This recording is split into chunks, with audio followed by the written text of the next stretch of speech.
Bonjour tous. L'AES, Alliance des États du Sahel, confirme ses positions sur la CEDEAO, les révélations de Choguel Maïga. Lors d'une récente prise de parole, Choguel Kokala Maïga, ex-premier ministre du Mali, a de nouveau frappé fort en apportant des preuves accablantes pour justifier la méfiance de l'Alliance des États du Sahel, AES, envers la CEDEAO, Communauté économique des États de l'Afrique de l'Ouest. Ces déclarations résonnent comme un écho aux critiques formulées par l'AES depuis sa création, concernant le rôle perçu de la CEDEAO dans le maintien de la dépendance et de l'ingérence étrangère en Afrique de l'Ouest. La CEDEAO, un outil de pression politique. Choguel Maïga a mis en lumière les mécanismes par lesquels la CEDEAO, censée promouvoir l'intégration régionale et le développement, est devenue selon lui un outil de pression politique et économique au service des puissances étrangères. Il a dénoncé les sanctions économiques abusives, imposées notamment au Mali, au Burkina Faso et au Niger, après leur transition politique, et qui visaient davantage à protéger les intérêts occidentaux qu'à répondre aux aspirations des populations locales. Le rôle ambigu de certains pays membres de la CEDEAO qui, selon lui, exécutent les directives des puissances étrangères au détriment de l'autonomie régionale. Ces sanctions n'ont jamais visé à aider nos peuples, mais à les soumettre, a-t-il déclaré, rappelant les blocages commerciaux et financiers imposés à Bamako après la rupture avec la France. Je vous laisse suivre la vidéo et vous retrouve à la fin de la vidéo pour la conclusion et la question du jour. À toutes. Mais la réalité, c'est qu'au niveau de la CEDEAO, les chefs d'État de la CEDEAO se sont transformés en commis auxquels le président français donnait des instructions. Est-ce que vous pouvez imaginer qu'au sein de la CEDEAO, même une partie des cotisations, c'est l'Union européenne qui les paye. Dans les bureaux de la CEDEAO, il y a des bureaux pour des officiers qui reprennent l'Union européenne. Même les officiers qui reprennent les pays de la CEDEAO au sein de leurs bureaux là-bas. Nous savons que c'était de l'espionnage que l'Union européenne faisait. Quand ils font les sommets, quand vous regardez les sommets de la CEDEAO, c'est des fonctionnaires et des ministres des pays étrangers qui assistent aux réunions. On se demande si c'est pour le Mali, si c'est pour l'Afrique ou bien c'est pour l'Union européenne et d'autres puissances. Donc c'est le cas du Niger qui est extraordinaire. Ils ont pris contre le Niger l'embargo le plus dur, illégal, illégitime, inhumain. Des enfants mouraient dans les hôpitaux, les gens mouraient de faim. Mais qu'est-ce qui a fait qu'on a sauté le pas? Parce que c'est très important que les Africains comprennent cela. Au Mali, le terrorisme a duré des années. Ils ont créé une force qu'ils appellent le G5 Sahel. Tout ça, c'était créé et manipulé par la France. La CEDEAO a demandé pendant 4 ans 400 millions de dollars pour faire fonctionner le G5 Sahel. Ils ont dit qu'il n'y a pas d'argent. Et voilà que brusquement, contre le Niger, la CEDEAO trouve 3 milliards de dollars mobilisés en quelques temps pour financer les activités de la force d'attente. Laquelle force d'attente dormait depuis 2012. Parce que cette force d'attente-là, elle était créée en avril 2012, à l'investiture du président du Sénégal, en avril 2012. Et depuis, elle est en train d'attendre, elle dormait. Elle a décidé de se réveiller en 2023 contre le Niger. Maintenant, pour revenir à la CEDEAO, c'est que chaque fois qu'il y avait des sommets de la CEDEAO, c'est le président français, c'est les médias français qui annoncent pratiquement les conclusions. Donc, quand les sanctions là devaient être prises, les sanctions illégales et illégitimes contre le peuple malien, elles ont été annoncées bien avant. Et quand elles se sont tenues, vous avez vu la sortie des Maliens le 14 janvier 2022, qui est appelée maintenant la journée nationale de la souveraineté retrouvée. Les Maliens ont dit non. Vous savez, concernant la problématique de la sortie des pays de l'AES, de la CEDEAO, il faut faire un certain rappel pour faire en quelque sorte un peu de pédagogie que les gens comprennent. Actuellement, la majorité des Maliens, en tout cas des membres des pays de l'AES, sont d'accord avec le panafricanisme. Mais il y a certains qui ne sont pas d'accord. Je pense qu'à ceci aussi, il faut donner des explications. Parmi eux, il y en a qui ne sont pas d'accord parce qu'ils ne comprennent pas. Il y a d'autres, bien sûr, qui font de la politique, qui sont dans un jeu qui est contraire aux intérêts de notre pays. Ça, c'est leur droit aussi. Je pense qu'il faut laisser tout le monde s'exprimer et combattre avec les idées. Qu'est-ce que je voudrais dire à l'intention de tout le monde pour que les uns et les autres comprennent? Il faut d'abord savoir que le Mali, c'est un pays profondément panafricaniste. Dans toutes nos constitutions, il est écrit qu'on est prêt à abandonner une partie de notre souveraineté pour construire l'unité africaine. Deuxièmement, dans le même ordre d'idée, toutes les organisations sous-régionales, le Mali a été fondateur ou initiateur. L'OIA, notre premier chef d'État, président Modibo Keïta, était l'un des fondateurs de l'OIA.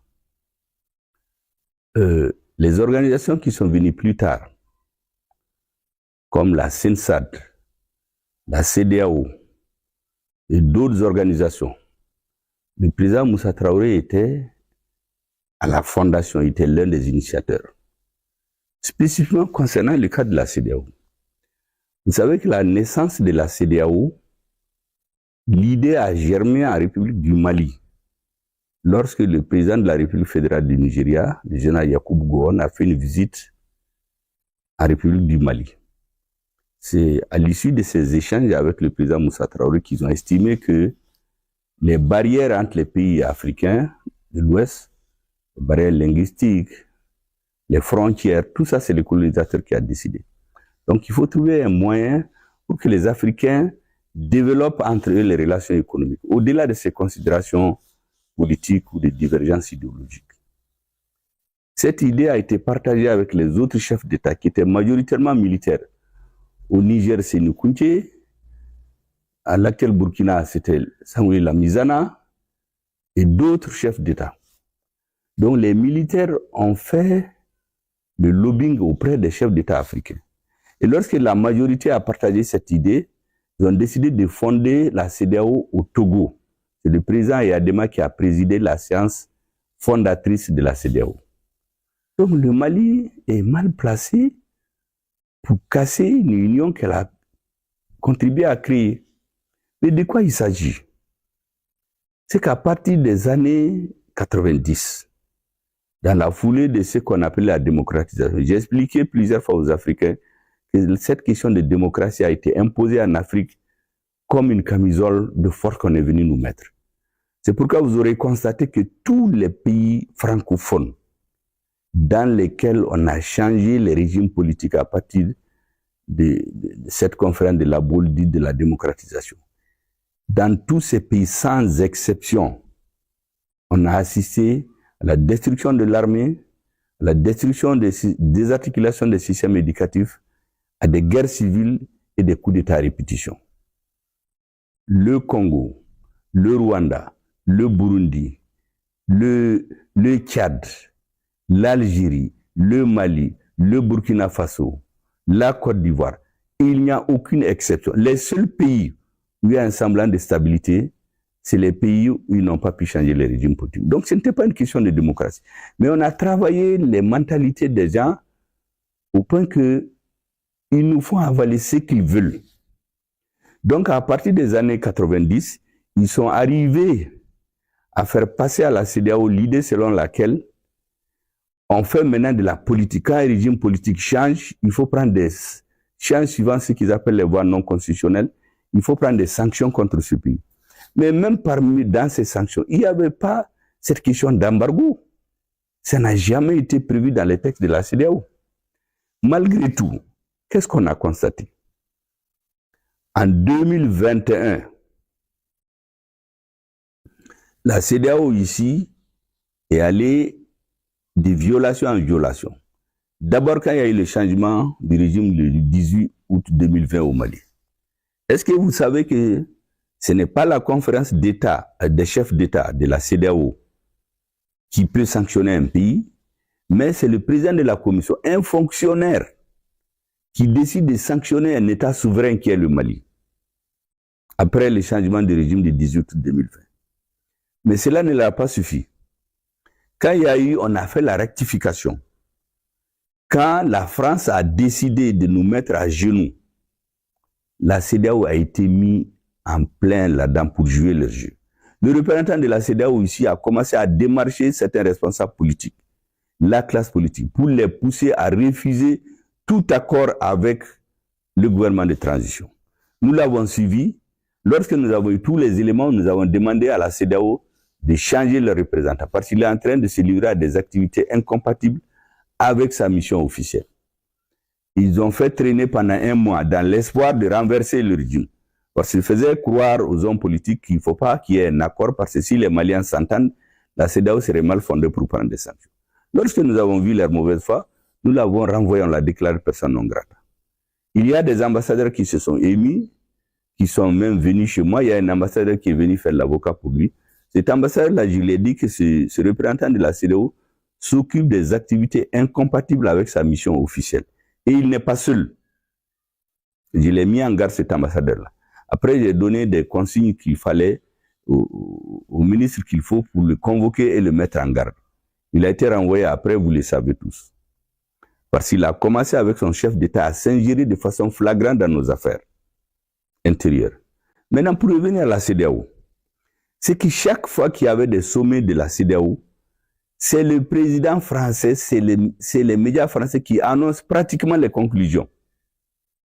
Donc, quand les sanctions là devaient être prises, les sanctions illégales et illégitimes contre le peuple malien, elles ont été annoncées bien avant.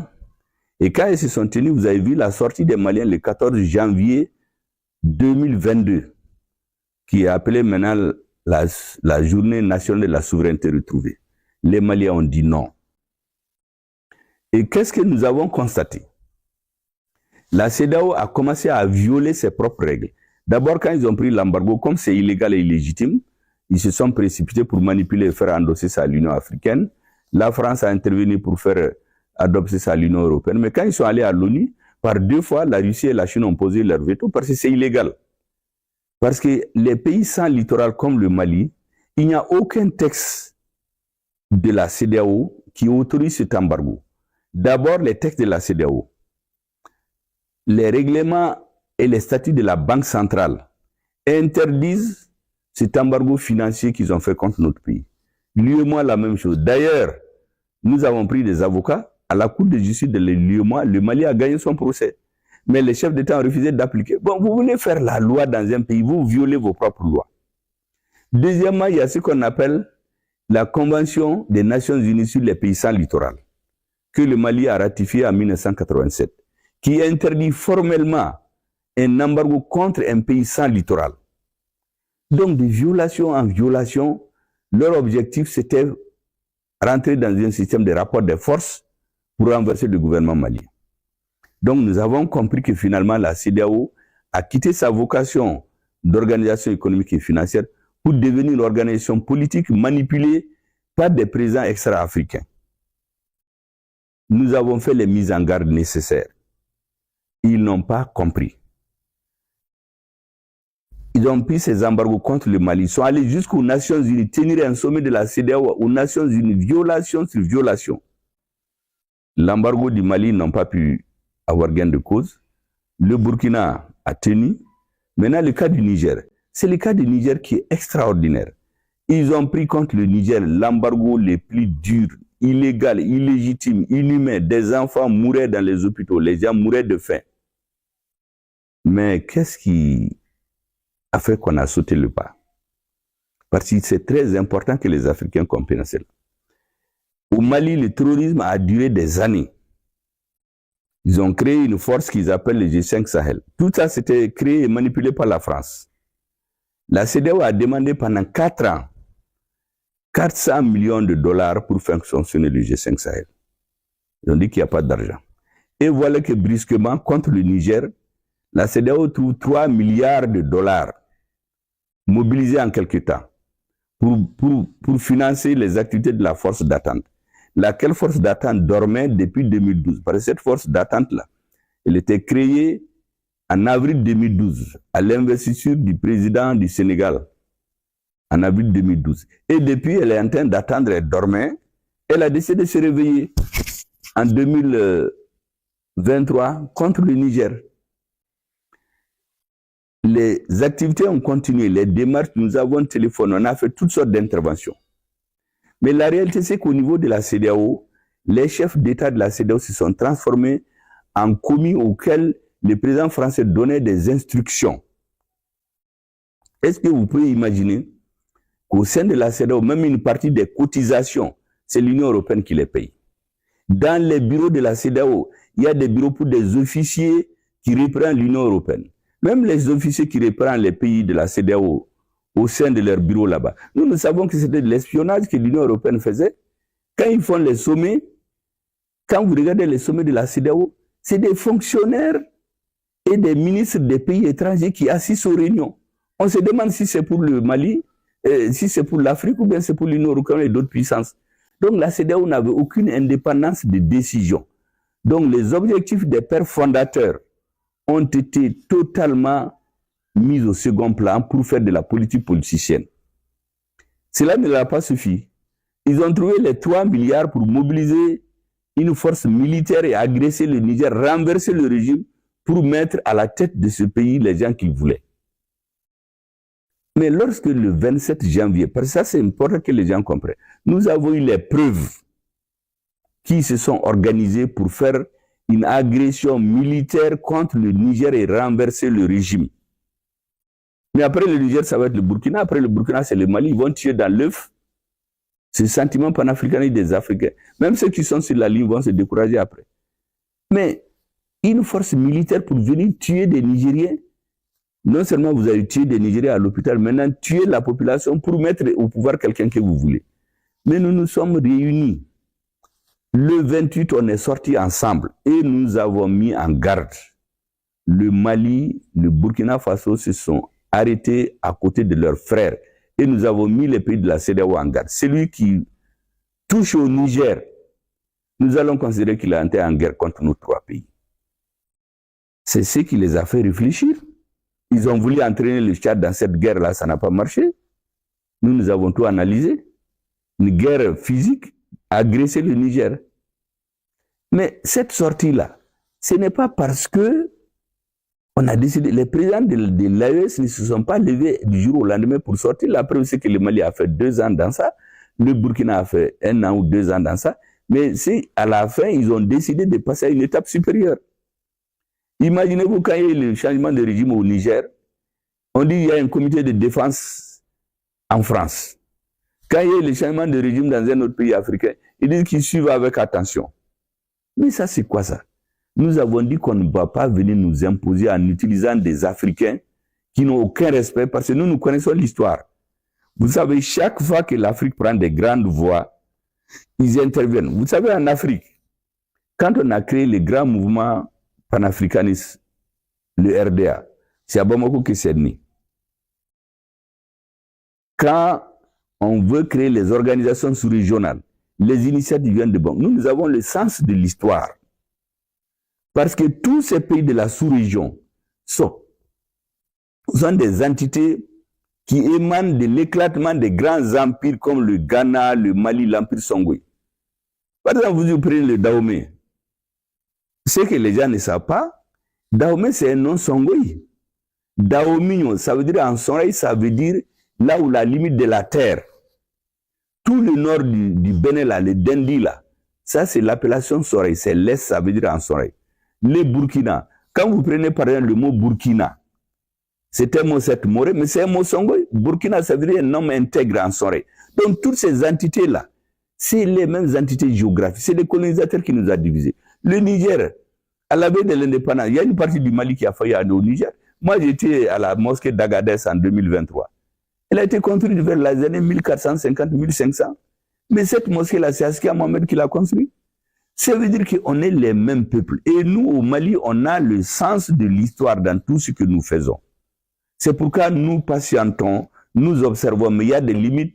On n'accepte pas qu'on nous marche sur les pieds ou qu'on traite les pays africains comme des moins queriers. Il y a un éveil de conscience auquel le gouvernement malien s'est dédié. Et nos frères se sont ajoutés à nous. Donc nous avons décidé de sortir ensemble et mettre en garde les Africains qui font le nègre de service pour les Occidentaux. C'est tout. Pour le reste, là, il n'y a pas de problème.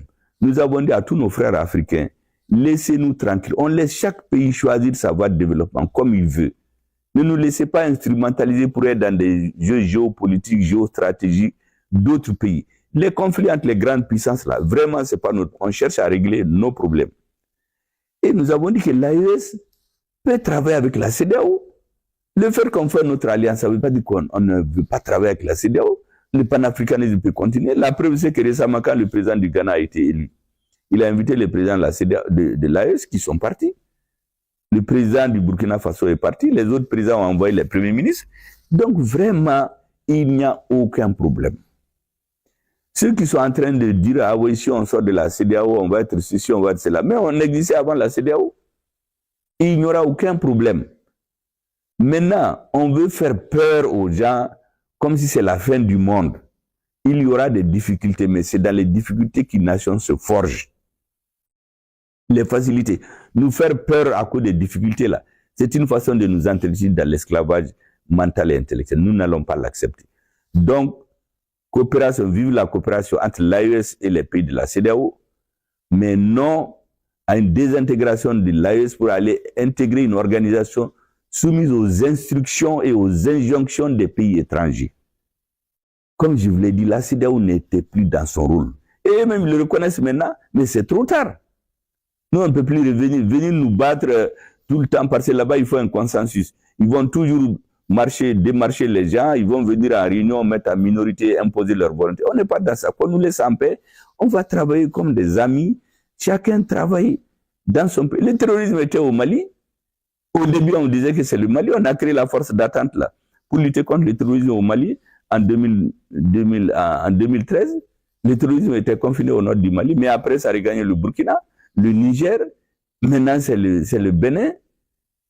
Mais il faut que les Africains réfléchissent. Moi, je crois qu'il faut qu'on comprenne. Je l'ai dit déjà à des ambassadeurs ici que j'ai réunis. Il faut qu'ils comprennent qu'il y a une nouvelle génération en Afrique qui n'acceptera plus ce qui s'est passé. Et que ceux qui sont en tout cas à la tête du Mali, ils ont un coefficient intellectuel. Et je crois à la tête de tous les pays de l'AES, un coefficient intellectuel qui est largement au-dessus de ce que ces colonisateurs la pensent. Il faut qu'ils arrêtent cette façon et de faire peur à nos populations. Il n'y a aucun problème. Nous allons travailler avec la CEDEAO en tant que pays de l'AES, les pays qui veulent travailler avec nous, mais ceux qui se mettent au service de l'étranger, ils vont nous trouver sur leur chemin. Nous n'accepterons plus qu'on se serve de quelqu'un pour venir nous esclavagiser. C'est tout.